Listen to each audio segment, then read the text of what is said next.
Welcome to C C cyber campus. എൻ്റെ പേര് ജിംന. നമ്മൾ ഇന്ന് ഡിസ്കസ് ചെയ്യാനായിട്ട് പോകുന്നത് മൈക്രോസോഫ്റ്റിൻ്റെ പവർ ബി ഐ യൂസ് ചെയ്തിട്ട് എങ്ങനെയാണ് ഒരു സെയിൽസ് ഡാഷ്ബോർഡ് റിപ്പോർട്ട് തയ്യാറാക്കുന്നത് നോക്കാം. അപ്പോൾ ഇപ്പോൾ ഉള്ളതിൽ വെച്ചിട്ട് ഏറ്റവും പോപ്പുലർ ആയിട്ടുള്ള ബിസിനസ് ഇൻ്റലിജൻറ്റ് ടൂളാണ് മൈക്രോസോഫ്റ്റിൻ്റെ പവർ ബി ഐ എന്ന് പറയുന്നത്. അപ്പോൾ പവർ ബി ഐ യൂസ് ചെയ്തിട്ട് നമുക്ക് പലതരത്തിലുള്ള സോഴ്സുകളിൽ നിന്നും ഡാറ്റാസിനെ ഇമ്പോർട്ട് ചെയ്യാനും അതുപോലെ തന്നെ ട്രാൻസ്ഫോം ചെയ്യാനും മോഡൽ ചെയ്യാനൊക്കെ സാധിക്കും. അതുപോലെ പലതരത്തിലുള്ള വിഷ്വലൈസേഷൻസ് നമുക്ക് പവർ ബി ഐ യൂസ് ചെയ്തിട്ട് ചെയ്യാനായിട്ട് പറ്റും. അപ്പോൾ നമുക്ക് പ്രധാനമായിട്ട് രണ്ട് വേർഷൻസ് ആണ് പവർ ബി ഐക്ക് ഉള്ളത്. പവർ ബി ഐ സർവീസും അതുപോലെ തന്നെ പവർ ബി ഐ ഡെസ്ക്ടോപ്പും. നമ്മൾ ഇന്ന് ഈ വീഡിയോയിൽ power B I desktop use ചെയ്തിട്ട് എങ്ങനെയാണ് റിപ്പോർട്ട് തയ്യാറാക്കുന്നതാണ് ചെയ്യുന്നത്. അതേപോലെ തന്നെ നമുക്ക് പവർ ബി ഐ നമുക്ക് ഫ്രീ ആയിട്ട് ഡൗൺലോഡ് ചെയ്യാൻ പറ്റുന്ന ഒരു സോഫ്റ്റ്വെയർ കൂടിയാണ്. ഓക്കെ, അപ്പോൾ നമുക്ക് എക്സലിലൊക്കെ ചെയ്യുന്നതിനേക്കാളും വളരെ എളുപ്പത്തിൽ പവർ ബി ഐ യൂസ് ചെയ്തിട്ട് നമുക്ക് ചെയ്യാൻ പറ്റും. അപ്പോൾ അതെങ്ങനെയാണ് നമുക്ക് ചെയ്യുന്നതെന്ന് നോക്കാം. അപ്പോൾ വീഡിയോയിലേക്ക് പോകുന്നതിന് മുമ്പായിട്ട് നമ്മൾ സി സി സൈബർ ക്യാമ്പസിൽ നമ്മൾ AI ഇൻറ്റഗ്രേറ്റഡ് ഡിജിറ്റൽ മാർക്കറ്റിംഗ് എന്നുള്ള കോഴ്സാണ് നമ്മൾ പ്രൊവൈഡ് ചെയ്യുന്നത്. അപ്പോൾ ആ കോഴ്സിൽ നമ്മൾ AI ടൂൾസ് ഇൻക്ലൂഡ് ചെയ്യുന്നുണ്ട്. അതേപോലെ തന്നെ ഇതുപോലെ അപ്ഡേറ്റഡ് ആയിട്ടുള്ള ടൂൾസും കൂടെ കവർ ചെയ്ത് പോകുന്നുണ്ട്. അപ്പോൾ നമുക്ക് 3 months കോഴ്സും അതുപോലെ തന്നെ 3 month ഇൻറ്റേൺഷിപ്പ്, അങ്ങനെ ടോട്ടൽ 6 month ആണ് നമ്മുടെ കോഴ്സ് ഡ്യൂറേഷൻ വരുന്നത്. അപ്പോൾ കോഴ്സിൽ ജോയിൻ ചെയ്യാൻ താല്പര്യമുള്ളവർ സ്ക്രീനിൽ കാണുന്ന നമ്പറിൽ കോൺടാക്ട് ചെയ്യാം. ഓക്കെ, അപ്പോൾ നമുക്ക് വീഡിയോയിലേക്ക് പോവാം.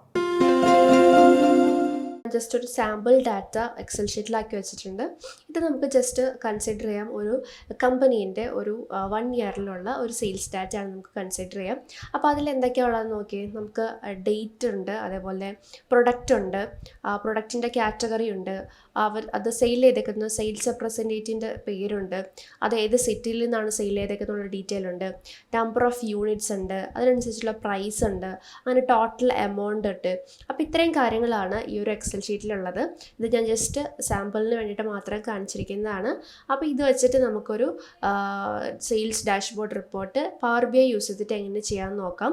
അപ്പോൾ അതിനായിട്ട് നെക്സ്റ്റ് ഇനി നമ്മൾക്ക് പവർ ബി ഐ ഓപ്പൺ ആക്കണം. പവർ ബി ഐ ഓപ്പൺ ആക്കിയിട്ടുണ്ട്. നമുക്ക് ജസ്റ്റ് നമ്മൾ ഓൾറെഡി ഇതിനെ നമുക്ക് ഫ്രീ ആയിട്ട് ഡൗൺലോഡ് ചെയ്യാൻ പറ്റും. അങ്ങനെ ഡൗൺലോഡ് ചെയ്ത് ഇൻസ്റ്റാൾ ചെയ്ത് കഴിഞ്ഞിട്ട് നമ്മൾ ഇതിനെ ഓപ്പൺ ആക്കുമ്പോൾ നമുക്ക് ഇങ്ങനൊരു വിൻഡോ വരും. ജസ്റ്റ് ഇതിനെ ഒന്ന് ക്ലോസ് ചെയ്യാം. അപ്പോൾ നമുക്ക് ഇങ്ങനെയായിരിക്കും വരുന്നത്. ഇനി ഈ ഒരു ഫയലിനെ, ഇത് അൺടൈറ്റിൽഡ് ആണ് ഈ പവർ ബി ഐൻ്റെ ഈ ഫയൽ.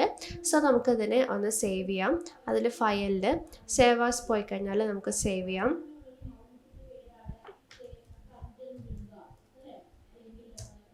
ഞാൻ ജസ്റ്റ് റിപ്പോർട്ടെന്ന് മാത്രമാണ് ഫയൽ നെയിം കൊടുക്കുന്നത്. ആൻഡ് അതിനെ സേവ് ചെയ്യാം. ഇനി നമുക്ക് ഈ പവർ ബി ഐ യൂസ് ചെയ്തിട്ട് ഡിഫറെൻറ്റ് സോഴ്സസിൽ നിന്നും എന്ത് ചെയ്യാം, നമുക്ക് ഡാറ്റാസിനെ എടുത്തിട്ട് നമുക്ക് റിപ്പോർട്ട് ഉണ്ടാക്കാനായിട്ട് പറ്റും. അപ്പോൾ ഗെറ്റ് ഡാറ്റ എന്നുള്ളൊരു ഓപ്ഷൻ കണ്ടോ, അതിൽ നിന്നും നമുക്ക് നോക്കിക്കഴിഞ്ഞാൽ കോമൺ ഡാറ്റ സോഴ്സസ് ഏതൊക്കെയാണ് എന്നുള്ളത് കാണാൻ പറ്റും. പവർ ഓപ്ഷൻസ് എടുത്തു കഴിഞ്ഞാൽ കൂടുതൽ ഡാറ്റ സോഴ്സസിനെ നമുക്ക് കാണാം. അപ്പോൾ അതിൽ നിന്നൊക്കെ നമുക്ക് ഡാറ്റാസിനെ എടുക്കാനായിട്ട് പറ്റും. അപ്പോൾ നമ്മൾ ഇപ്പോൾ ചെയ്യാൻ പോകുന്നത് എക്സലിലുള്ള ഒരു ഡാറ്റ തന്നെയാണ് നമ്മൾ എടുക്കുന്നത്. സോ നമുക്ക് എക്സൽ വർക്ക് ബുക്ക് ഓപ്പൺ ആക്കാം. അപ്പോൾ ഞാൻ ഓൾറെഡി എടുത്തു വെച്ചേക്കുന്ന ഫയലിൻ്റെ പേര് ഡാറ്റ എന്നാണ്. സോ ഡാറ്റ സെലക്ട് ചെയ്തിട്ട് ഓപ്പൺ ആക്കുവാണ്. കണക്റ്റിംഗ് ആണ്, നമുക്ക് കുറച്ച് ടൈം വെയിറ്റ് ചെയ്യേണ്ടതായിട്ട് വരും. നെക്സ്റ്റ് ഒരു വിൻഡോ ഓപ്പൺ ആയിട്ട് വരും, നാവിഗേറ്റർ എന്ന് പറഞ്ഞിട്ട്. അതിൽ ഡിസ്പ്ലേ ഓപ്ഷൻസ് ഉണ്ട്. അതിൽ നമ്മൾ ഓപ്പൺ ആക്കിയിട്ടുള്ള ആ ഫയല്, പിന്നെ ഇവിടെ അതിലുള്ള ഷീറ്റ് സെലക്ട് ചെയ്യാനുണ്ട്. സോ അത് സെലക്ട് ചെയ്ത് കൊടുക്കുക. അപ്പോൾ നമുക്ക് ഇവിടെ ആ ഒരു ഷീറ്റിനകത്ത് എന്തൊക്കെ ഡീറ്റെയിൽസ് ആണുള്ളത് അതിവിടെ നമുക്ക് കാണാനായിട്ട് പറ്റും. ഇനി ഇതിനെ ട്രാൻസ്ഫോം ഡാറ്റ യൂസ് ചെയ്തിട്ട് നമുക്കിതിനെ എഡിറ്റ് ചെയ്യാൻ പറ്റും. പക്ഷെ നമ്മൾ ജസ്റ്റ് ഇത്രയും ഡാറ്റാസ് അല്ലേ ഉള്ളൂ. സോ നമ്മളിതിനെ ലോഡ് ചെയ്യുവാണ്.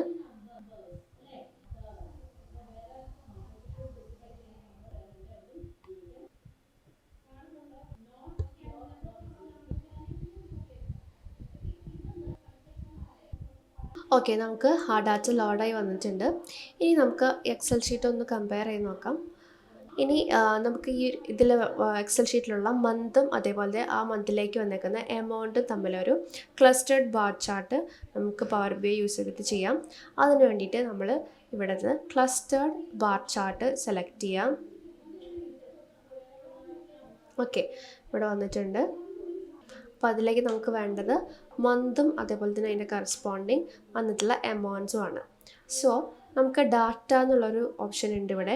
അവിടെ നമ്മൾ ഇമ്പോർട്ട് ചെയ്തിട്ടുള്ള ഷീറ്റിലുള്ള എല്ലാ ഡാറ്റാസും ഇവിടെ ഉണ്ടാവും. സോ അതിൽ മന്ത് നോക്കുക. അപ്പോൾ അതിൽ മന്ത് വന്നു. ആ മന്തിന് നമ്മൾ ടിക്ക് ചെയ്ത് കൊടുക്കുക. ആൻഡ് നമുക്ക് വേണ്ടത് എമൗണ്ട് ആണ്. എമൗണ്ട്, ആ എമൗണ്ടിനെയും ടിക്ക് ചെയ്ത് കൊടുക്കാം. ഓക്കെ, അപ്പോൾ അതിനനുസരിച്ചിട്ട് നമുക്ക് എന്ത് വന്നിട്ടുണ്ട്, നമുക്കൊരു ക്ലസ്റ്റേർഡ് ബാർ ചാർട്ട് ഇവിടെ വന്നിട്ടുണ്ട്. അപ്പോൾ ഇതിൽ ഇവിടെ എത്രയാണ് എമൗണ്ട് ഇതിൻ്റെ ഈ ഒരു ബാറിന് നേരെ വരണമെന്നുണ്ടെങ്കിൽ നമ്മൾ എന്താ ചെയ്യേണ്ടതെന്ന് വെച്ച് കഴിഞ്ഞാൽ ഇവിടെ ഫോർമാറ്റ് യുവർ വിഷ്വൽസ് എടുക്കുക, അതിൽ ഡാറ്റ ലേബൽസ് ഓണാക്കി കൊടുക്കുക. ഓണാക്കി കൊടുക്കുമ്പോൾ നമുക്കതിനെ നേരെ ഓരോ മന്തിന് നേരെ എത്ര എമൗണ്ട് വന്നിട്ടുള്ളതെന്ന് കാണാനായിട്ട് പറ്റും. ഇനി അതിനെ ജസ്റ്റ് ബോൾഡ് ആക്കണം, അതിൻ്റെ സൈസസ് കൂട്ടണം എന്നുണ്ടെങ്കിലൊക്കെ നമുക്ക് ആ ഡാറ്റ ലേബൽസ് തന്നെ എടുക്കുക. അതിൽ വാല്യൂസ് എന്നുള്ള ഓപ്ഷൻ എടുക്കുക. അതിൽ നമുക്ക് ഇവിടെ അതിൻ്റെ ഫോണ്ട് സൈസ് കൂട്ടി കൊടുക്കാനുള്ള ഓപ്ഷൻ ഉണ്ട്, ആൻഡ് ബോൾഡ് ചെയ്യാനുള്ള ഓപ്ഷനും ഉണ്ട്. ഓക്കെ, അപ്പോൾ ഇവിടെ നമുക്ക് ആ ഒരു എമൗണ്ട് എല്ലാം ബോൾഡായിട്ടും അതിൻ്റെ സൈസും ചേഞ്ച് ആയിട്ട് വന്നിട്ടുണ്ട്. ഇനി എക്സ് ആക്സിസിലും വൈ ആക്സിസിലുള്ള ഈ ഡാറ്റാസിനെ നമുക്ക് സൈസ് കൂട്ടണമെന്നുണ്ടെങ്കിൽ എന്താ ചെയ്യേണ്ടതെന്ന് വെച്ച് കഴിഞ്ഞാൽ എക്സ് ആക്സിസ് വൈ ആക്സിസും അതുണ്ട്, അതിൽ ഇവിടെ നിന്ന് നമുക്കതിൻ്റെ സൈസ് ചേഞ്ച് ചെയ്യാനായിട്ട് പറ്റും ആൻഡ് ബോൾഡ് ചെയ്യാൻ പറ്റും. ഓക്കെ, അപ്പോൾ നമുക്ക് ഒരു ക്ലസ്റ്റേർഡ് ബാർ ചാർട്ട് ആയിട്ടുണ്ട്, മന്തും അതേപോലെ തന്നെ എമൗണ്ടും വെച്ചിട്ടുള്ളത്. ഇനി നമുക്ക് അപ്പോൾ ഇതേപോലെ തന്നെ നമുക്ക് സെയിൽസ് റെപ്രസെൻറ്റേറ്റീവിനെയും അതേപോലെ തന്നെ അതിനനുസരിച്ചുള്ള എമൗണ്ട് നമുക്ക് വരണമെന്നുണ്ടെങ്കിൽ വേറൊരു ക്ലസ്റ്റേർഡ് ബാർ ചാർട്ട് നമുക്ക് എടുക്കാം. അപ്പോൾ അതിന് വേണ്ടിയിട്ട് ക്ലസ്റ്റേർഡ് ബാർ ചാർട്ട് സെലക്ട് ചെയ്യുക.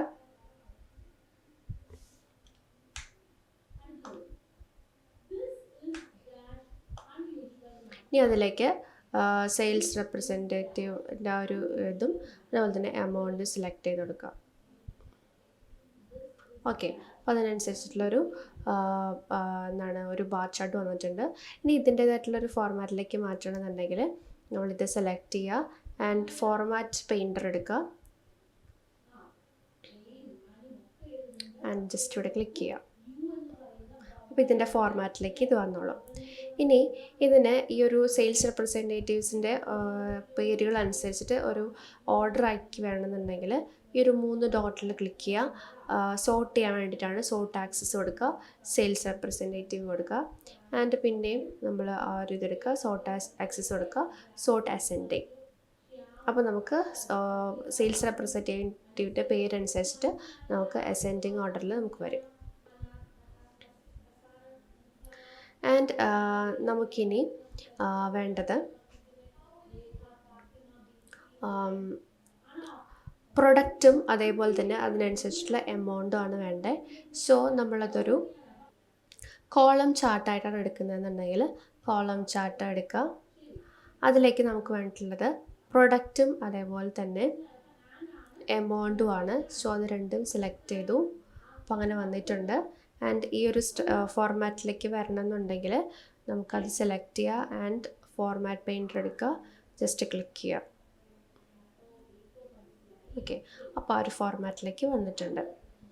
ഇനി നമുക്കൊരു സിറ്റീസും അതിനനുസരിച്ചുള്ള ഒരു എമൗണ്ട് വരണമെന്നുണ്ടെങ്കിൽ നമ്മൾ ഒരു ലൈൻ ചാർട്ട് എടുക്കുവാണ്. സോ ലൈൻ ചാർട്ട് എടുക്കുക. അവിടെ നമ്മൾ സിറ്റീസ് അതേപോലെ തന്നെ എമൗണ്ടും ആണ് കൊടുക്കുന്നത്. അപ്പോൾ അതിനനുസരിച്ചിട്ടുള്ളൊരു ലൈൻ ചാർട്ട് നമുക്കിവിടെ വന്നു. ഇനി നമുക്കൊരു പൈ ചാർട്ട് വേണം, നമുക്ക് കാറ്റഗറി വൈസ് നമുക്കൊരു പൈ ചാർട്ട് വേണമെന്നുണ്ടെങ്കിൽ നമ്മൾ പൈ ചാർട്ട് സെലക്ട് ചെയ്യുക. ആൻഡ് അതിലേക്ക് വേണ്ടത് നമുക്ക് കാറ്റഗറിയും അതേപോലെ തന്നെ എമൗണ്ടും ആണ്. സോ അതെടുത്തു.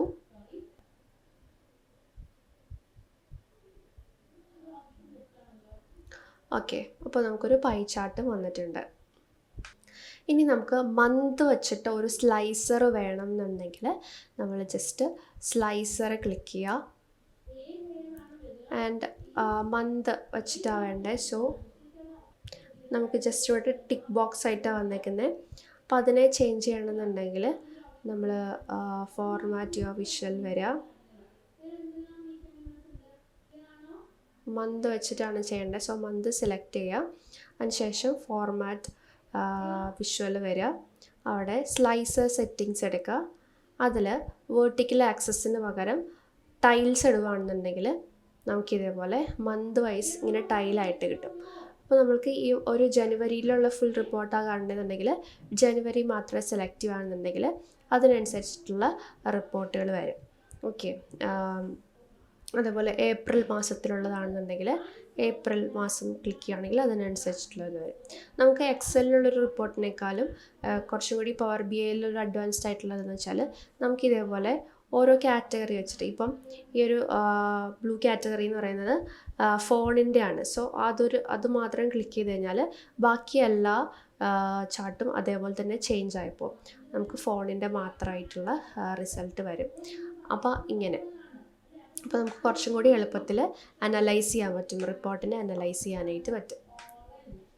അപ്പം ഇത് മാത്രമല്ല, ഇതേപോലെ ഒരുപാട് ഫീച്ചേഴ്സ് നമുക്ക് പവർ ബി ഐയിൽ അവൈലബിൾ ആണ്. സോ നമുക്ക് ഇതേപോലെയുള്ള അപ്ഡേറ്റഡ് ആയിട്ടുള്ള ഇൻഫോർമേഷൻസ് ആയിട്ട് നമ്മൾ ഇതേപോലെ ഇനിയും ചാനലിൽ വരുന്നതായിരിക്കും. അപ്പോൾ പവർ ബി ഐയുടെ മോർ ഫീച്ചേഴ്സൊക്കെ നമ്മൾ ഇനിയും ചാനലിൽ ചെയ്യുന്നതായിരിക്കും. അപ്പോൾ ഓക്കെ, അപ്പോൾ എല്ലാവർക്കും പവർ ബി ഐ യൂസ് ചെയ്തിട്ട് എങ്ങനെയാണ് ഒരു സെയിൽസ് ഡാഷ്ബോർഡ് റിപ്പോർട്ട് തയ്യാറാക്കുന്നത് മനസ്സിലായില്ലേ? അപ്പോൾ വളരെ എളുപ്പത്തിൽ നമുക്ക് എക്സലിലൊക്കെ ചെയ്യുന്നതിനേക്കാളും വളരെ ഈസി ആയിട്ട് വളരെ എളുപ്പത്തിൽ നമുക്ക് പവർ ബി ഐ യൂസ് ചെയ്തിട്ട് ചെയ്യാനായിട്ട് പറ്റും. അപ്പോൾ ഇതേപോലുള്ള അപ്ഡേറ്റഡ് ആയിട്ടുള്ള ടൂൾസും അതേപോലെ അപ്ഡേറ്റഡ് ആയിട്ടുള്ള ഇൻഫോർമേഷൻസ് ഒക്കെ ആയിട്ട് നമ്മൾ ഇനിയും ഈ ചാനലിൽ വരുന്നതായിരിക്കും. അപ്പോൾ ചാനൽ സബ്സ്ക്രൈബ് ചെയ്യാത്തവർ വേഗം തന്നെ സബ്സ്ക്രൈബ് ചെയ്യാം. അതേപോലെ തന്നെ നമ്മുടെ വീഡിയോസ് ലൈക്ക് ചെയ്യുക, ഷെയർ ചെയ്യുക, കമൻറ്റ് ചെയ്യുക. താങ്ക്